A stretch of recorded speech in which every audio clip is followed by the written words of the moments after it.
काय असं आहे, सोयीचं स्टेटमेंट काहीतरी काढायचं आणि त्यात अजितदादांनाच फक्त, जी काही दादांसाठी काही नवीन नाही आणि अशी लोक टीका करत असतात. पण आता पैशाचं सोंग आणता येत नाही, हा गावगाड्यावरचा शब्द नाही आहे का? आबा असताना, आराड आबा असताना हागंदरी मुक्त योजना होती. शहरातल्या वेल एज्युकेटेड आणि वेल क्वालिफाईड लोकांना हागंदरी शब्द आवडला नाही, पण ग्रामीण भागातल्या लोकांना एवढं तर बरं वाटलं की आपल्या गावाची हागंदरी मुक्त होते. हे गावगाड्यावरचे शब्द आहेत. अजितदादा गावगाड्यावर जगणारे लोकांमधले आहेत. त्याच्यामुळं एखाद्या मुलाची एखादी अपेक्षा पूर्ण होत नसताना, ज्याप्रमाणे घरातला बाप किंवा कर्ता पुरुष सांगतो की आपल्याला बेटा सगळं काही करता येतं पण पैशाचं सोंग आणता येत नाही, तशा पद्धतीचा जो शब्द आहे, पण तो तेवढाच कट करून तशा प्रकारे विनाशकाले विपरीत बुद्धी ज्यांची आहे तसे ते राजकारण विरोधक करतायत.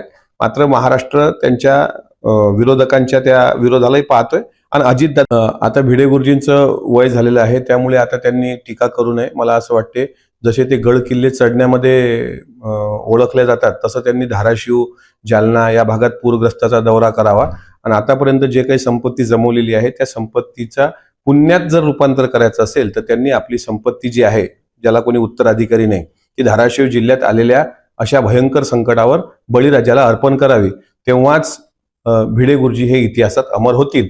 अशा प्रकारे मूर्खासारखं वक्तव्य करून त्यांना फक्त शिव्याश्रापच भेटू शकतात, पुण्य आणि त्यांचा काही संबंध असू शकत नाही. देश विदेशातील प्रत्येक घडामोडींचे लाईव्ह अपडेट मिळवण्यासाठी आता साम टीव्हीच्या सर्व सोशल मीडिया प्लॅटफॉर्मला लाईक, फॉलो आणि सबस्क्राईब करा. तसंच सर्व नोटिफिकेशनसाठी बेल आयकॉन प्रेस करायला विसरू नका.